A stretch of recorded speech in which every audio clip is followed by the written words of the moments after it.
Bonsoir à chacun de vous et bienvenue dans ce lieu aux frères, aux sœurs.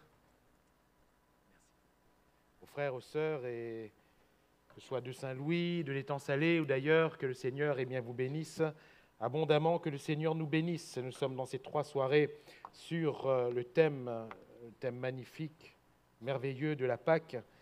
Et comme vous avez pu le constater d'ores et déjà hier soir, nous partageons ce thème de manière très simple, mais aussi très profonde. Car il n'y a rien de plus simple que la parole de Dieu, mais aussi rien de plus profond. Que le Seigneur nous parle encore. Quelle joie, quelle grâce quand le Seigneur nous parle. Et je le considérais pour moi-même, quelle joie, quelle grâce quand le Seigneur me parle, quand le Seigneur nous parle à chacun. Je ne sais pas si nous réalisons, Dieu nous parle. Dieu nous parle. Et il veut encore nous parler. J'avais annoncé hier soir 3 parties que nous traiterons sur l'ensemble de ces 3 soirées. Hier soir, la fête, bien sûr que nous avons parlé de l'institution de la Pâque, qui était à la base une fête, la première fête juive. C'est le premier jour de l'année, parce que ça devait être le commencement. La croix de même, ce soir, doit être le commencement. C'est la Pâque. Et demain soir, la résurrection marque aussi ce commencement. C'est la Pâque, c'est un ensemble. Mes frères et mes sœurs, chers amis, la Pâque marque le début de la vie réelle, de la vie nouvelle, de la vie éternelle en Jésus-Christ, notre Seigneur. C'est le début. C'est le début. Et puisse chacun de nous vivre cette Pâque. Puisse peut-être quelqu'un qui est encore loin s'approcher du Seigneur pour connaître ce début, ce commencement nouveau. Celui qui est en Christ est une nouvelle créature. Les choses anciennes sont passées, toutes choses sont devenues nouvelles. Alléluia. Alors, concernant la croix, j'aimerais introduire par le cri de Jésus sur cette croix dans Jean 19, verset 30.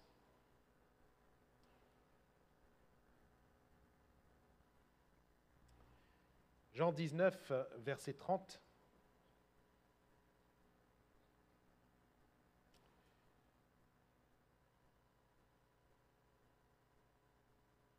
Quand Jésus eut pris le vinaigre, il dit « Tout est accompli ». Et baissant la tête, il rendit l'esprit. Amen. Jésus dit « Tout est accompli ». La croix est en réalité un plein accomplissement. Bien sûr, accomplissement de quoi? Qu'est-ce que le Seigneur, par la croix, accomplit pour chacun de nous? La réponse est simple. Et cette réponse, bien sûr, elle est synthétique de tout ce que nous allons voir ce soir. Jésus va accomplir parfaitement le salut de l'humanité, notre salut. L'Ancienne Alliance, l'Ancien Testament n'étant que l'ombre des choses à venir, Jésus va accomplir pleinement par sa croix tout ce que nous avons partagé hier soir au sujet de cette fête juive, la Pâque. Alors, essayez vraiment de maîtriser le temps, ce n'est pas trop mon fort. Mais pour ne pas trop s'arrêter sur des préambules ou autres, allons directement dans le vif du sujet et voyons la première chose qui va être accomplie par la croix de Jésus-Christ, c'est le plan écrit de Dieu. Alléluia. Le plan écrit de Dieu, les Écritures. Les Écritures. Les Écritures, la parole de Dieu, sont toute l'inspiration par le Saint-Esprit pour chacun de nous. Les Écritures sont inspirées de Dieu et utiles pour nous, oui. Mais n'oublions pas que les Écritures, depuis la Genèse, ne sont en fait qu'un plan. Un plan que Dieu nous décrit pour ensuite parfaitement l'accomplir par un fait, la croix de Jésus-Christ. Autrement dit, la croix de Christ est le point central de tout ce qui est écrit. C'est le point où tout ce qui est écrit, et nous allons le voir, se rejoint. L'accomplissement de l'Écriture. Et en introduction de cette première partie, ce soir il y en a 3 si le temps nous le permet, concernant la croix et l'accomplissement. Matthieu chapitre 26, versets 50 à 54. Hier, nous avions parlé des snipers. Ce soir, on va voir si les snipers sont présents. C'est-à-dire ceux qui tournent vite les pages, ceux qui savent très vite c'est où. Matthieu chapitre 26, à partir du verset 50 jusqu'au verset 54, Jésus lui dit, c'est-à-dire à celui qui le trahissait, « Mon ami, ce que tu es venu faire, fais-le. » Alors ces gens s'avancèrent, mirent la main sur Jésus et le saisirent. Et voici, un de ceux qui étaient avec Jésus étendit la main et tira son épée. Nous connaissons par des textes parallèles qu'il s'agit de l'apôtre Pierre. Il frappa le serviteur du souverain sacrificateur et lui emporta l'oreille. Et nous connaissons aussi par texte parallèle qu'il s'agit de Malchus. Alors Jésus lui dit, « Remets ton épée à sa place, car tous ceux qui prendront l'épée périront par l'épée. » Ce n'est ici qu'un des commandements repris. « Penses-tu que je ne puisse pas invoquer mon Père qui me donnerait à l'instant plus de 12 légions d'anges ?» Et j'attire votre attention sur cette dernière phrase. « Comment donc s'accompliraient les Écritures par lesquelles il doit en être ainsi ?» Comment s'accompliraient les Écritures? Et mes frères et mes sœurs, chers amis, la croix accomplit parfaitement les Écritures. Alléluia. La croix de Jésus-Christ accomplit parfaitement les Écritures. Que ce soit, pour l'éponge de vinaigre, tendue avec une branche d'hysope, la reprise du psalmiste. David va dire aussi,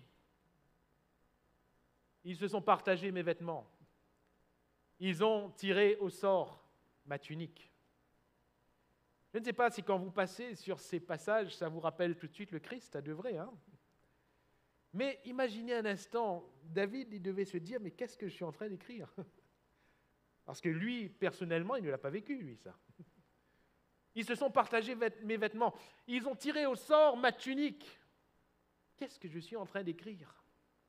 Il se le demandait à lui-même. Mettez-vous un instant à sa place. Mais pourquoi j'écris ça? J'efface. Non, le Saint-Esprit le forçait à laisser. Et pourquoi j'écris ça? Il se le demandait à lui-même, pas de réponse. Et puis il a demandé à Dieu, mais Seigneur, pourquoi? Qu'est-ce que je suis en train d'écrire? C'est quoi ce mystère? Et la Bible nous dit dans le Nouveau Testament que quand ces prophètes de l'Ancienne Alliance ont demandé à Dieu, il leur fut dit que ce n'était pas pour eux. Pourquoi? Parce que c'était pour nous. Alléluia. C'était pour nous. Ils ont tiré au sort ma tunique. Ils se sont partagés mes vêtements. C'est exactement ce qui s'est passé à la croix du Calvaire. La croix est l'accomplissement des Écritures. Tout est accompli. À la croix, Jésus crie ces mots, non pas concernant le seul événement ponctuel de la croix, non pas concernant seulement le Christ pendu entre ciel et terre sur ce bois infâme, mais Jésus a tout accompli par sa vie. Par sa vie. L'évangile de Matthieu a cette particularité d'être adressé aux Juifs. Je le disais récemment et je le répète pour ceux qui ne l'auraient pas entendu. Par exemple, dans l'évangile de Matthieu, vous ne lirez jamais royaume de Dieu, mais à chaque fois royaume des cieux. Alors que Marc, Luc, Jean, ils écrivent royaume de Dieu. Il n'y avait pas de problème. Les destinataires étaient différents. Pourquoi est-ce qu'il dit royaume des cieux? Parce que les Juifs n'avaient pas le droit de prononcer le nom de Dieu. Tu ne prononceras pas le nom de l'Éternel en vain. Et ils n'avaient pas le droit de prononcer le nom de Dieu. Voilà pourquoi le royaume des cieux sera semblable. Heureux les pauvres en esprit, car le royaume des cieux est à eux, à chaque fois royaume des cieux. Étant destiné aux Juifs, qu'est-ce que Matthieu va s'appliquer à faire? Comment va s'articuler son évangile? Eh bien, Matthieu, le message de son évangile, si on doit le résumer, il est simple. Tu vois, toi, Juif, qui connaît la loi et qui lit chaque samedi dans les synagogues la loi, qui entend cette loi, tout ce qui est écrit, eh bien Jésus l'a accompli. Alléluia. Si vous voulez avoir un résumé de l'évangile selon Matthieu, il est là. Matthieu apporte, Lévi ici, apporte aux Juifs la preuve que Jésus est le Messie qui devait venir par les Écritures sacrées. Mais les Juifs n'ont pas cru quand même. C'est terrible. C'est terrible. Alors, qu'est-ce que Jésus a accompli par sa vie? Je ne vais voir avec vous qu'un extrait, que des extraits. Les snipers sont prêts? Oui? On y va. Qui peut me donner la première référence? La naissance de Jésus. Là où il est dit de lui, « Et toi, Bethléem, terre de Juda, tu n'es certes pas la moindre entre les principales villes de Juda, car de toi sortira un chef qui pètera Israël, mon peuple. » Référence? Matthieu 2. Bravo. Premier sniper. Matthieu chapitre 2, verset 6. Et juste avant, au verset 5, ils lui dirent, eh bien c'était les chercheurs de ce roi Hérode qui étaient allés voir où devait naître le Christ, puisque, vous vous rappelez l'histoire, donc ces fameux mages, ces fameux rois mages étaient venus d'Orient et avaient dit où de naître le Christ, parce que nous avons suivi son étoile. À Bethléem vont-ils répondre en Judée, car voici ce qui est écrit par le prophète. Voici ce qui est écrit. C'était écrit, Jésus l'accomplit. Alléluia. C'était écrit, Dieu l'accomplit par son Christ. Deuxièmement, vous êtes prêts? Infanticide. Alors s'accomplit ce qui avait été annoncé par Jérémie le prophète. On a entendu des cris à Rama, des pleurs et de grandes lamentations. Rachel pleure ses enfants et n'a pas voulu être consolée parce qu'ils ne sont plus.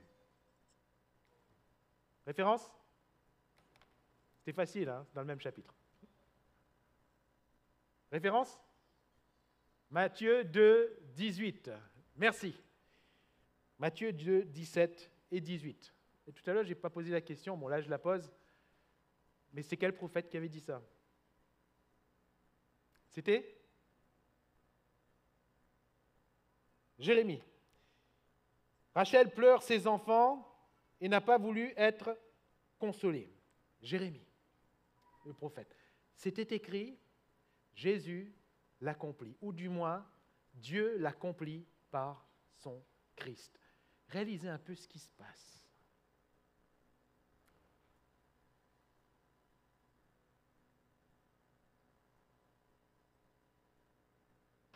Joseph qui fuit en Égypte, parce qu'il y a ce fameux infanticide. Joseph qui fuit en Égypte, et une parole revient. J'ai appelé mon fils hors d'Égypte. Quand l'ange vient dire à Joseph, c'est bon, Hérode est mort, reviens. J'ai appelé mon fils hors d'Égypte. C'est-à-dire que le Christ, à ce moment-là, ressort d'Égypte et revient en Israël.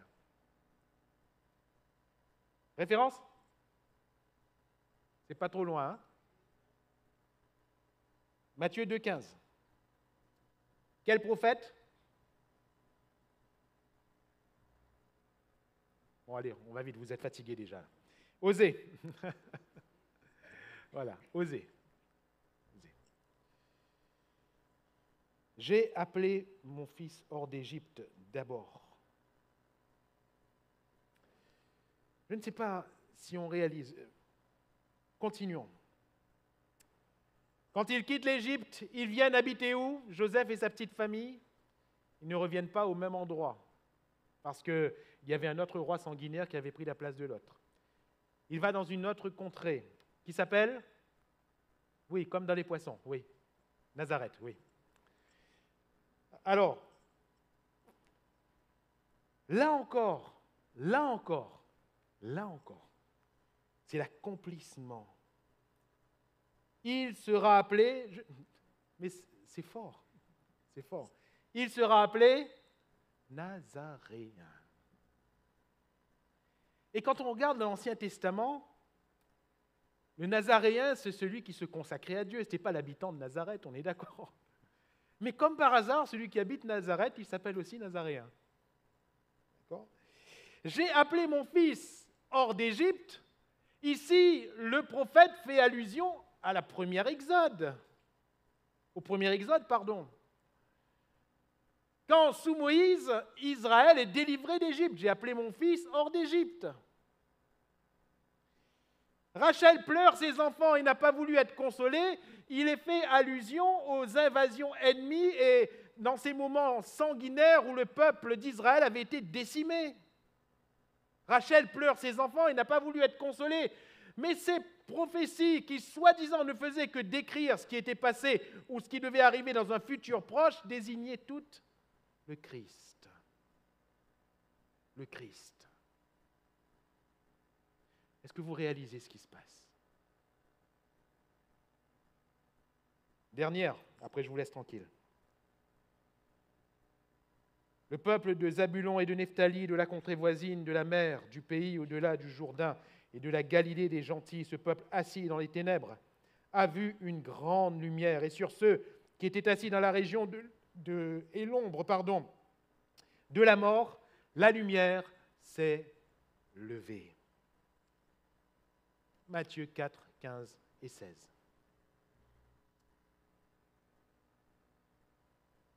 Même chose, c'est la prophétie qui s'accomplit. Je ne sais pas si vous réalisez ce qui se passe. Laissez-moi en quelques mots, très succinctement. Si demain, je prophétise, si demain je vous dis qu'à 9h, il y aura... Allez, si demain je vous dis, demain dans la matinée, il y a une voiture qui va passer dans la rue Jean 23. Vous allez me dire, frère, on prophétise pas trop quand même. Vous prophétise, oui, parce que ça arrivé, mais on prophétise pas trop quand même. C'est facile des prophéties comme ça. On a beaucoup de prophètes comme ça aujourd'hui. C'est facile. Si je vous dis que demain, à 9h, il y a une voiture qui va passer dans la rue Jean 23. Vous allez me dire, l'heure est quand même précise.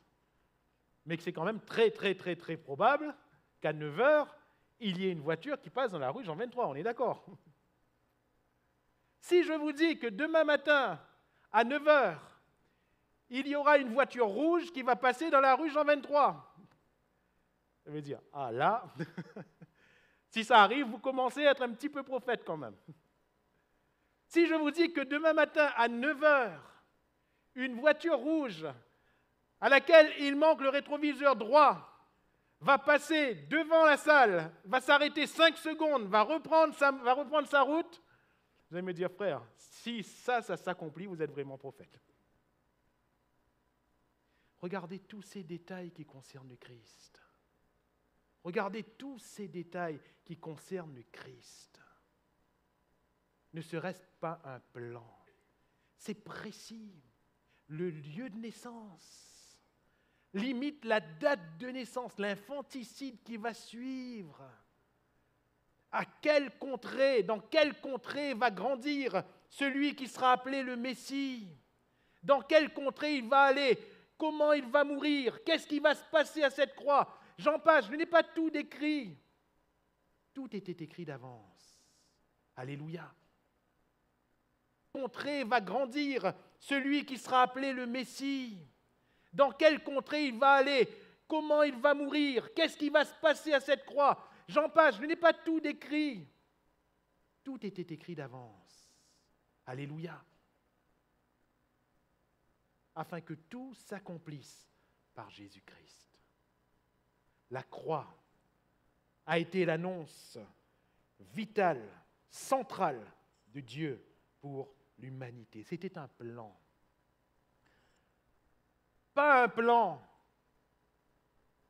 que seulement le Nouveau Testament décrit, mes chers amis.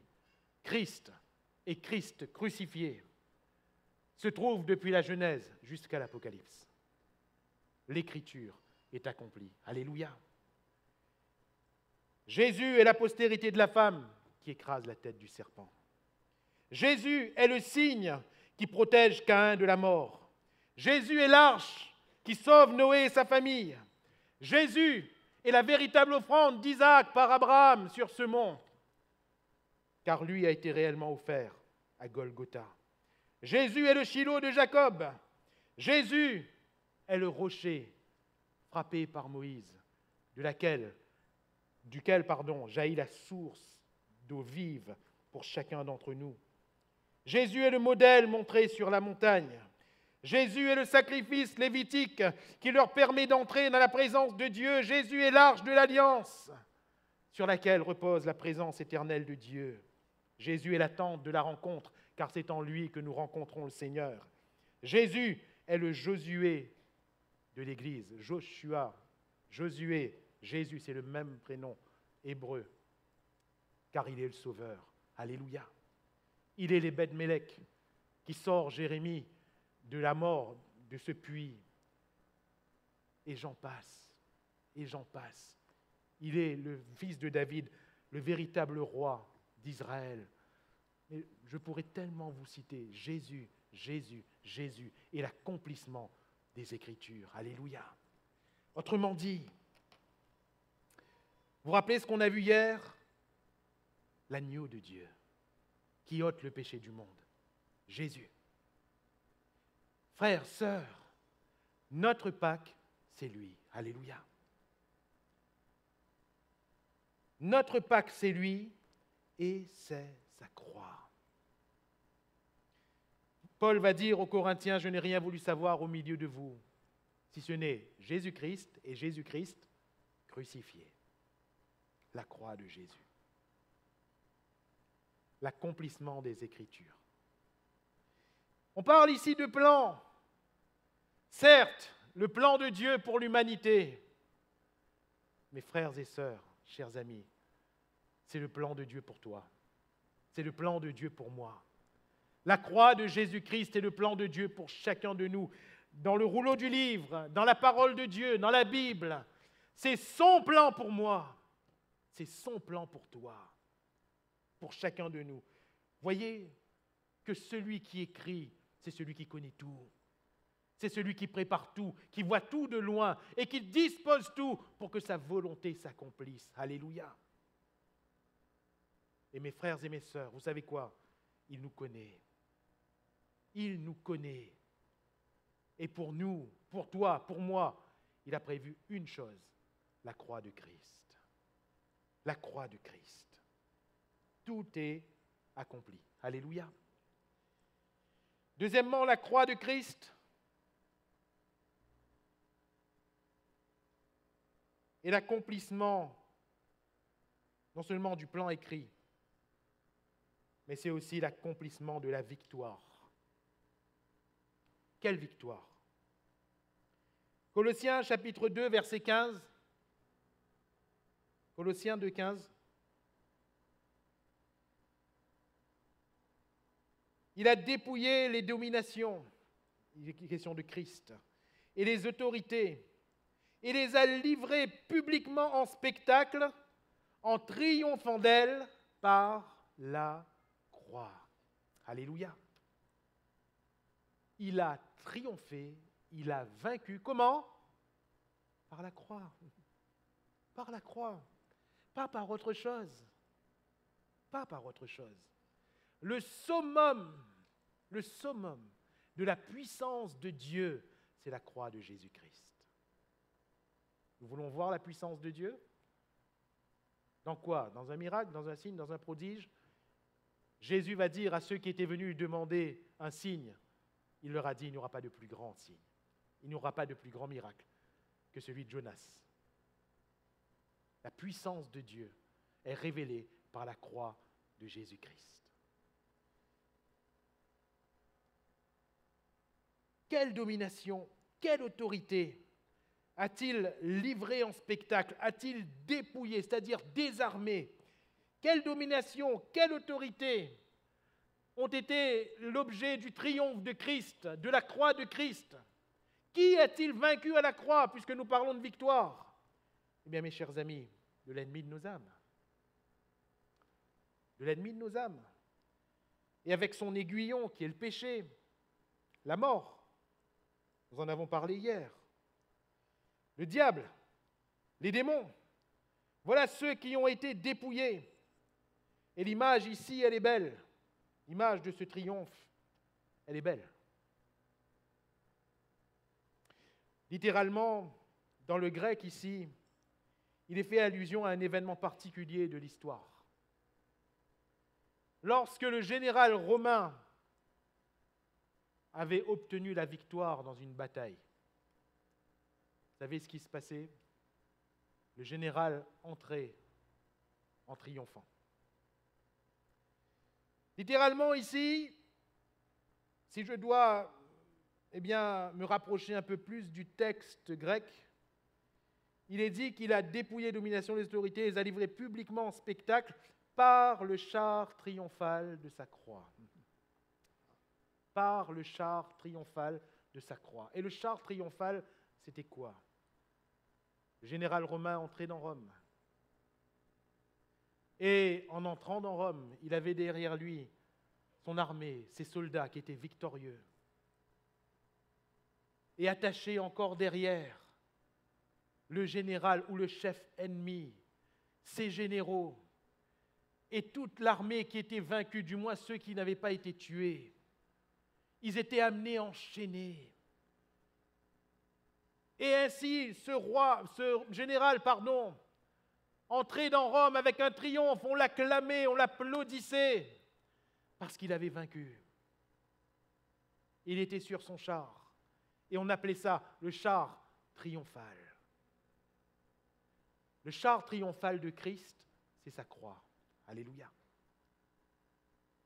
Nous verrons la résurrection demain. Mais quand il est monté du séjour des morts, quand il est monté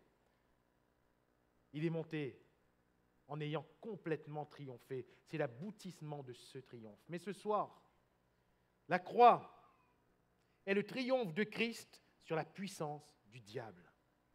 Vous allez me dire, elle est où la puissance du diable? Elle était là. Pas dans notre imaginaire, mais scripturairement, elle était là, cette puissance. Lisons ensemble dans Luc chapitre 22, verset 53. Jésus va dire quoi? Luc 22, 53. « J'étais tous les jours avec vous dans le temple, et vous n'avez pas mis la main sur moi. » Qu'est-ce qu'il est écrit juste après? « Mais c'est ici votre heure et la puissance des ténèbres. » Vous voyez, le royaume des ténèbres, il est là. La puissance des ténèbres agissait là. C'était l'heure de la puissance des ténèbres. Et que voulaient faire ces ténèbres? Ce n'était pas pour faire peur seulement. Non, ce n'était pas juste pour faire un film d'horreur. La puissance des ténèbres, mes chers amis, elle voulait tuer. Qu'est-ce que le diable veut faire? Jésus est clair là-dessus. Il veut dérober, égorger, détruire. Beaucoup pensent que le diable veut faire peur. Non! Il veut dérober, égorger, détruire.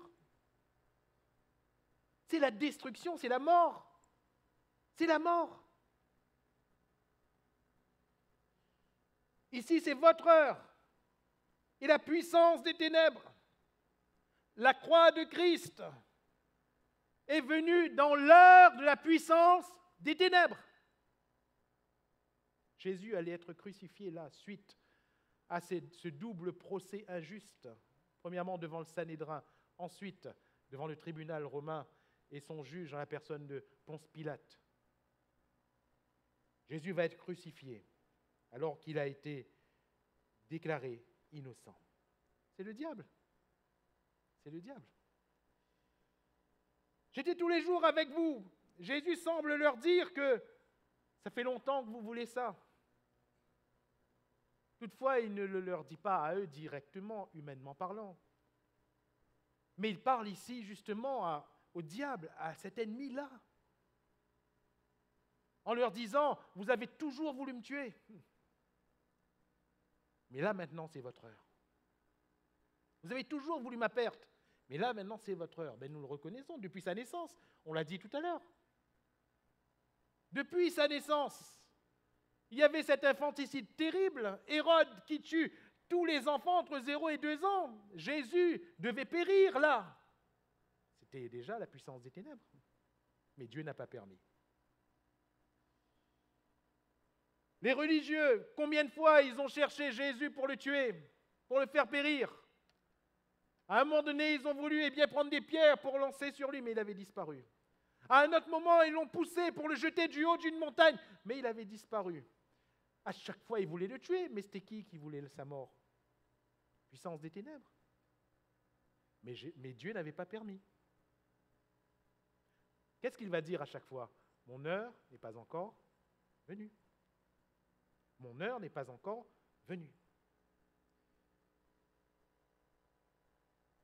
Vous voyez, petite parenthèse, on le disait hier, c'est vraiment Dieu qui est souverain quant à la vie et à la mort. Tant que Dieu ne permet pas, ça n'arrivera pas. Alléluia. Et quand Dieu permet, c'est parce qu'il l'a voulu. Je referme cette parenthèse. Et puis est venu ce moment où la puissance des ténèbres va agir et où le diable va préparer un homme. Ce n'était pas Pilate, ce n'était pas Hérode, mais c'était un des disciples. Que dis-je? Un des apôtres. Son nom était Judas. Un proche de Jésus, un des 12 que Jésus avait choisis. Le diable va le travailler dans l'ombre.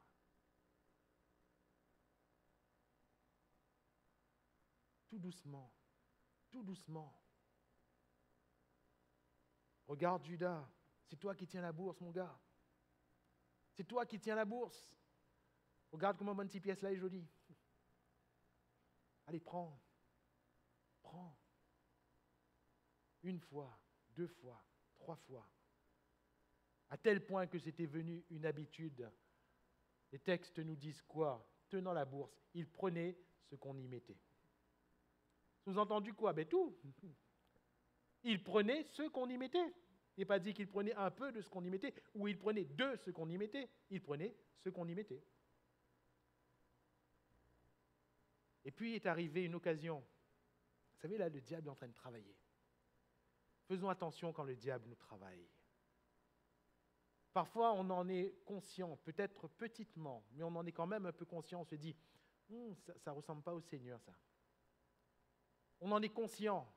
Mais comme on ne voit pas, de conséquences graves, on se dit, finalement, peut-être que je n'agis pas si mal que ça. Mes frères et mes sœurs, quand nous ne faisons pas ce que Dieu veut, c'est le diable qui est en train de nous travailler. Et il nous travaille, et il nous travaille. Vous avez vu pour quel moment Judas a été travaillé? Tout le temps que ça a pris. Et cela me fait dire que si Dieu est patient, le diable aussi. Le diable aussi. Et parfois, il n'agit pas en conséquence de ce qu'on fait de mal directement. Parce qu'il sait qu'il y a un moment où ce sera plus catastrophique, plus lourd de conséquences. Car sa volonté, c'est de nous tuer. C'est ce qui est arrivé à Judas, n'est-ce pas? Il s'est pendu. Il est mort. Peut-être que si le diable avait agi plus en amont, peut-être qu'il ne se serait jamais pendu. Je referme cette parenthèse.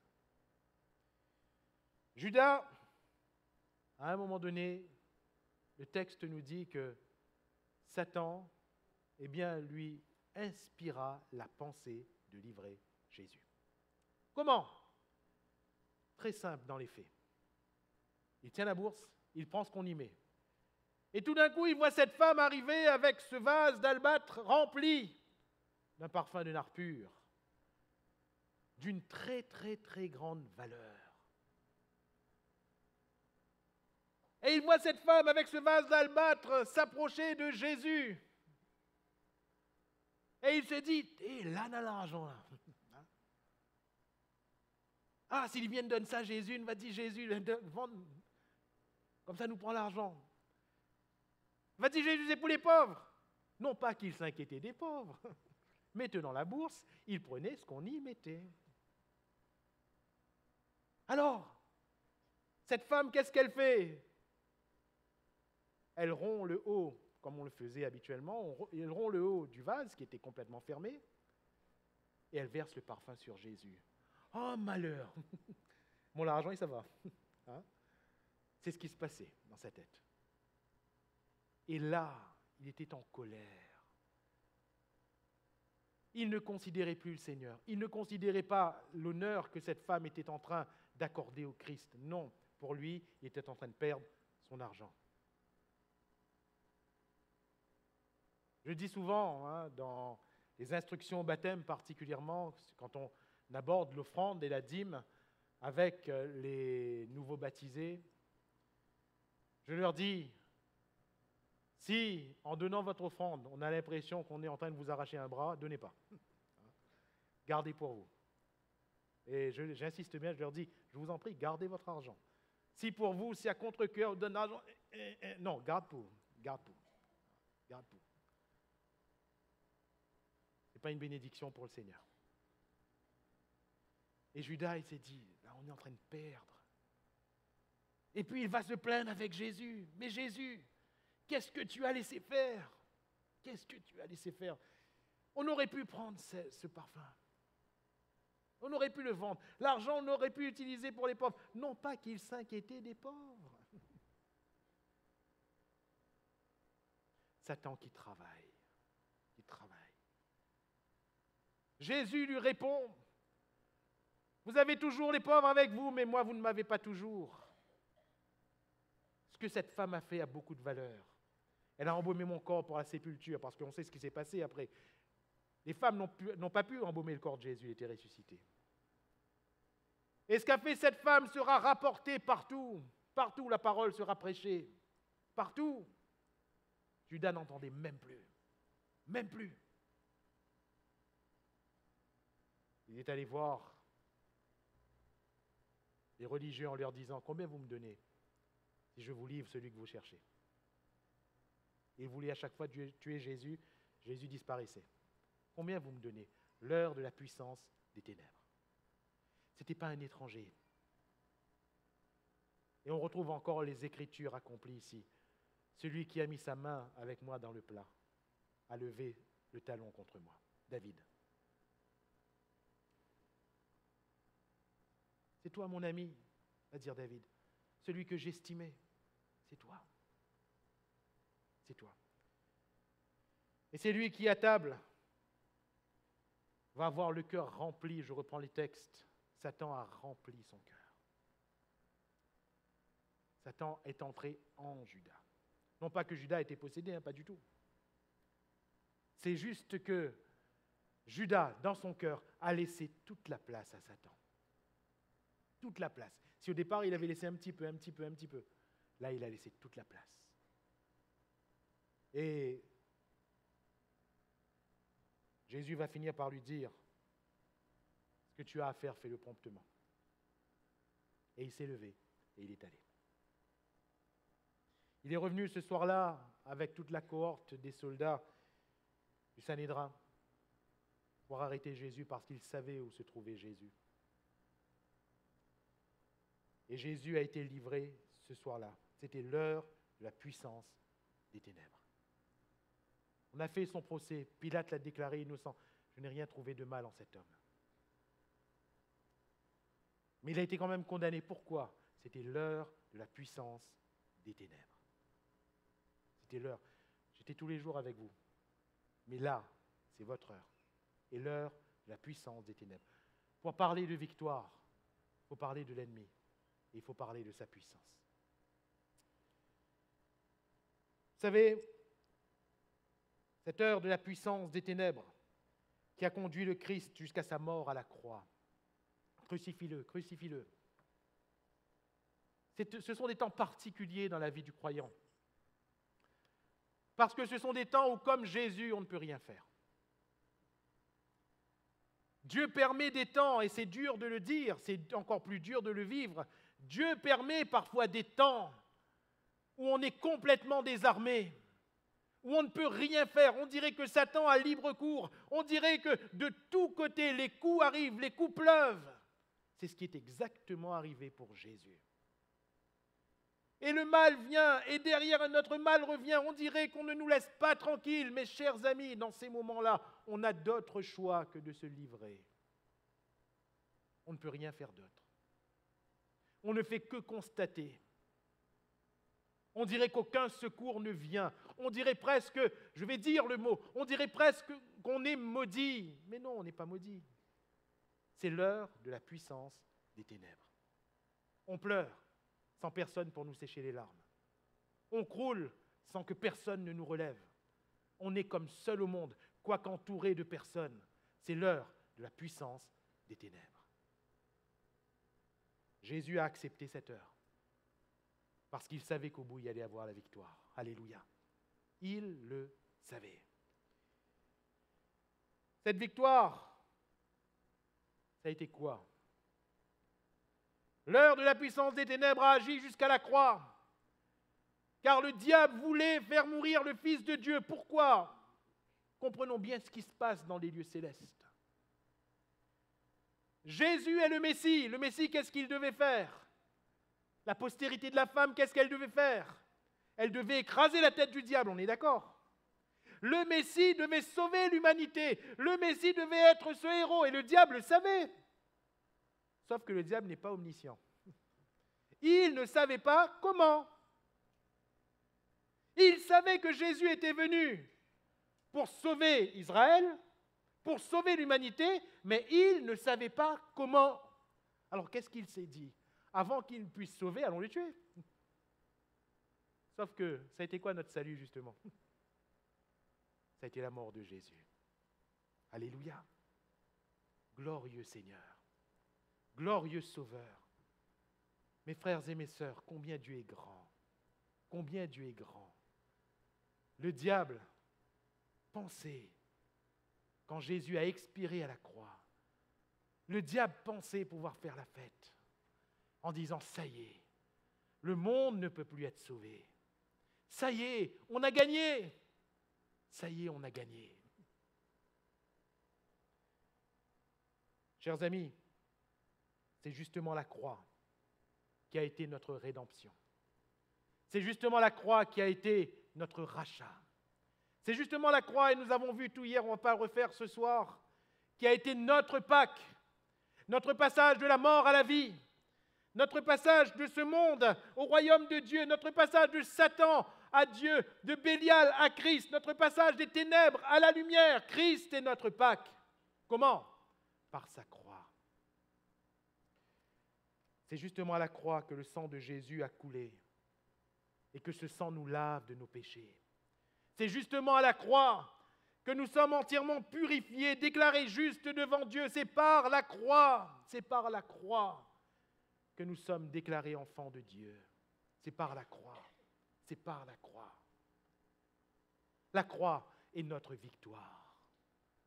La croix est notre victoire.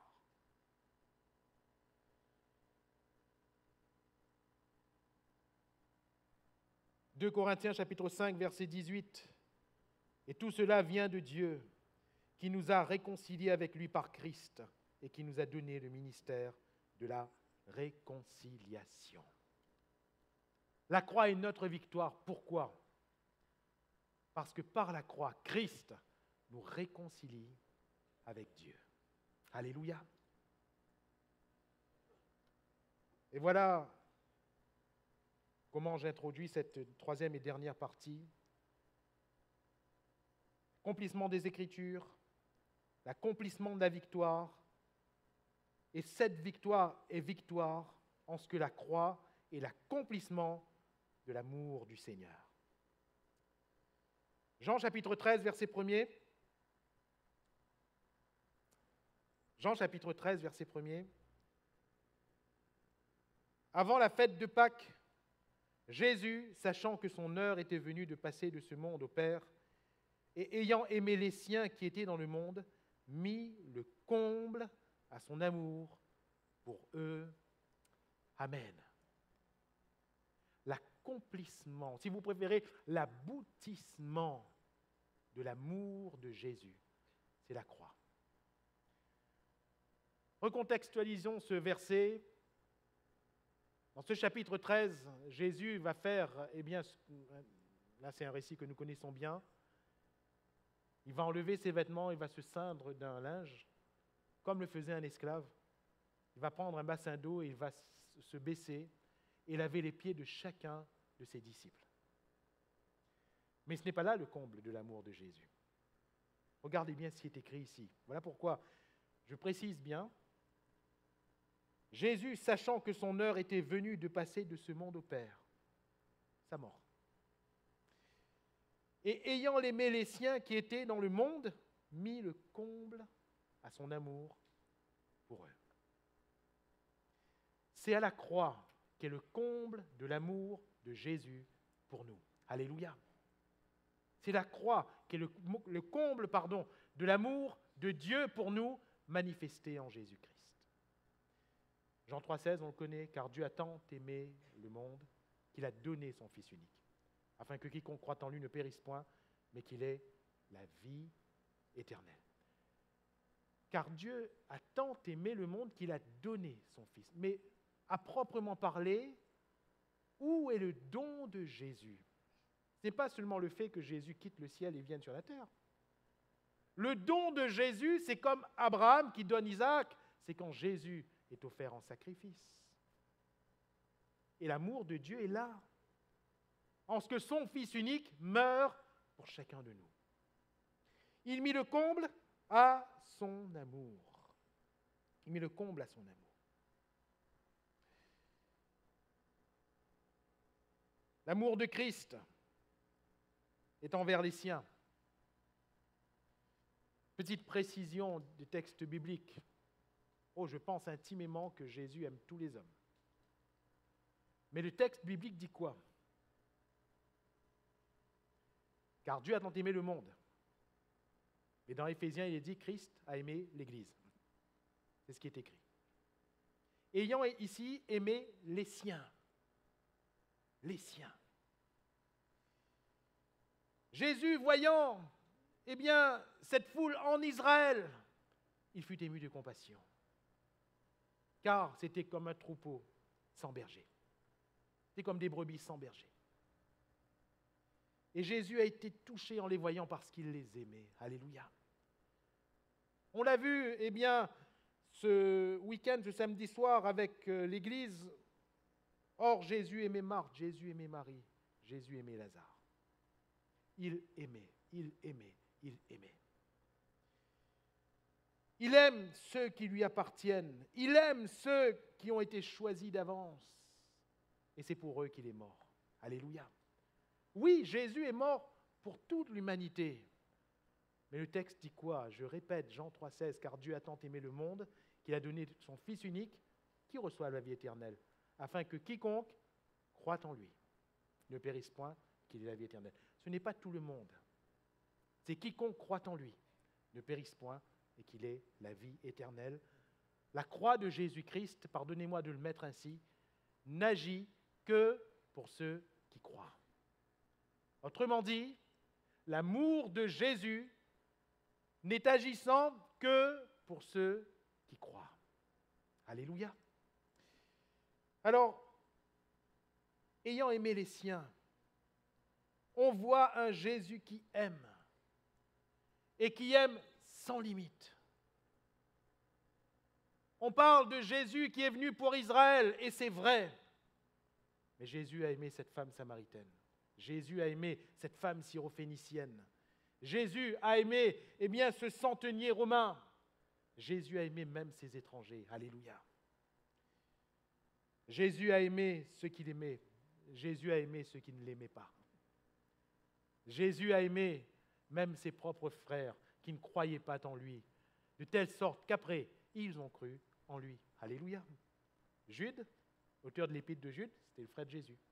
Jacques, auteur de l'épître de Jacques, ce n'est pas l'apôtre Jacques, c'était le frère de Jésus. Jésus a aimé Judas. Oh, qu'est-ce que Jésus a aimé Judas. On décrivait Judas tout à l'heure. Qu'est-ce qui s'est passé lors de la scène? Repas de Pâques dans laquelle Jésus instituait la Sainte Seine.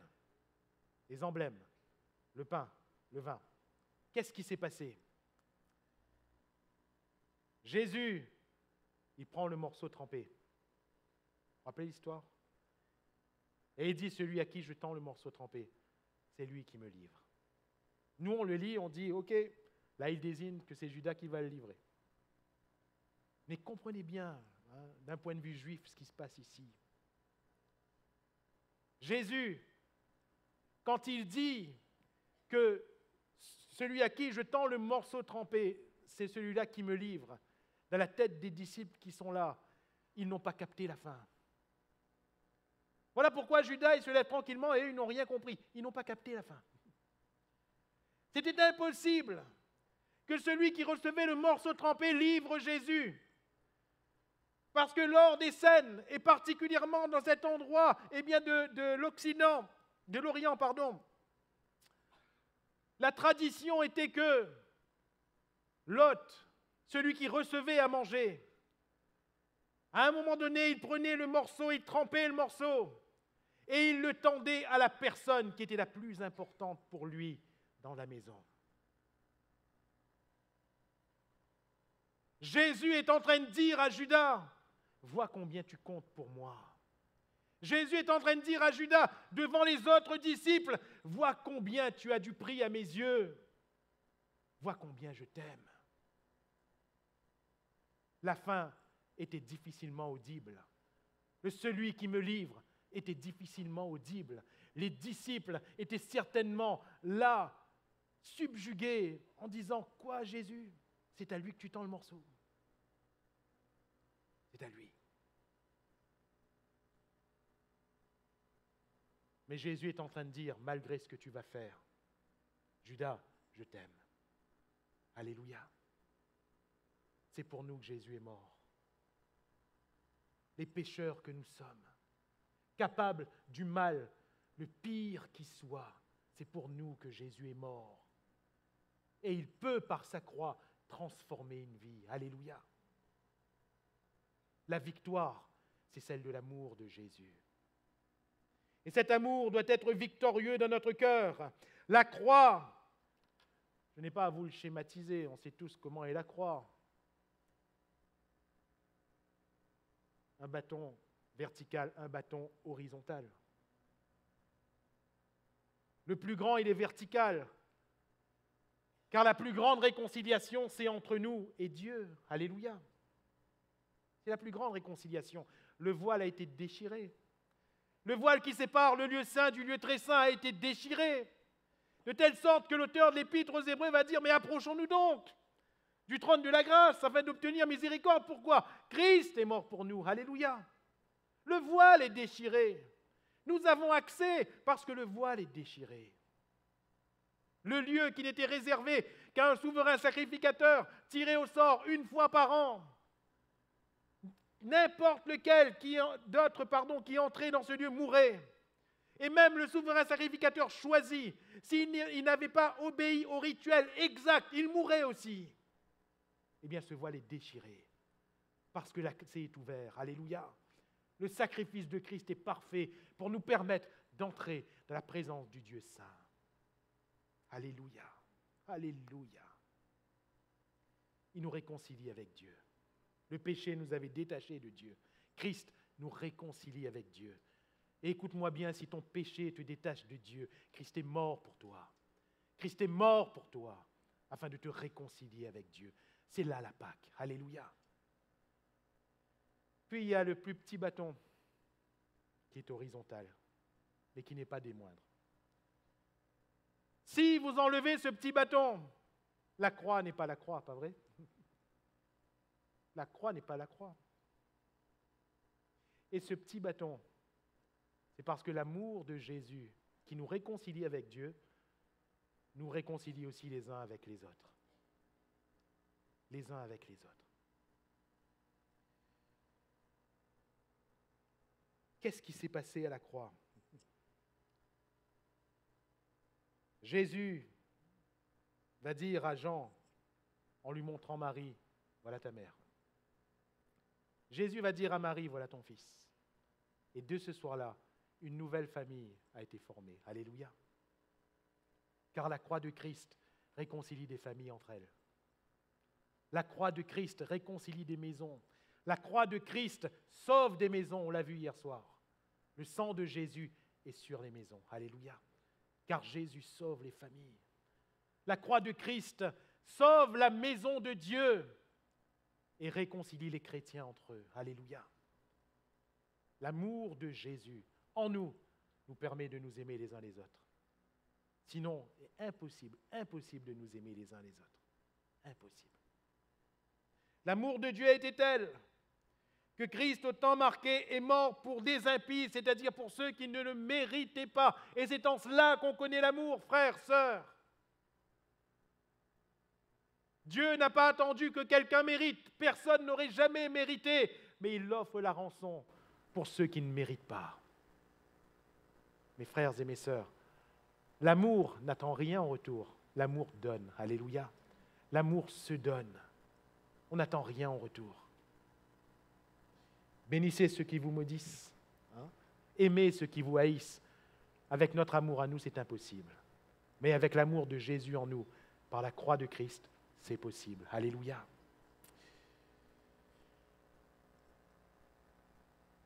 Car le Fils de l'homme est venu non pour être servi, mais pour servir et donner sa vie comme la rançon de plusieurs. Et voilà le ministère de la réconciliation. La victoire de la croix, c'est la victoire de l'amour. Alléluia.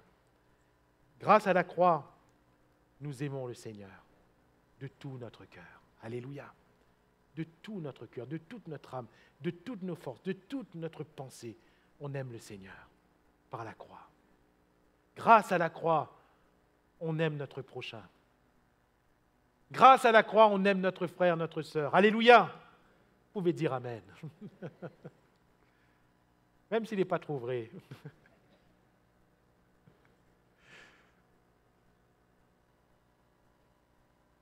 Mais ce qu'il y a de plus fort, c'est que par la même croix,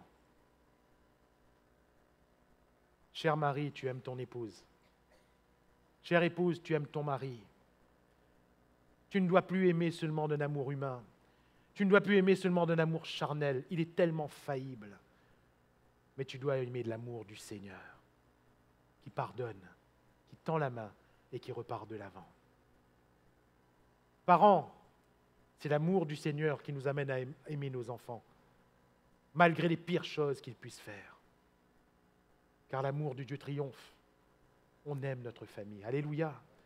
Enfant, c'est l'amour de Dieu qui t'amène à aimer tes parents.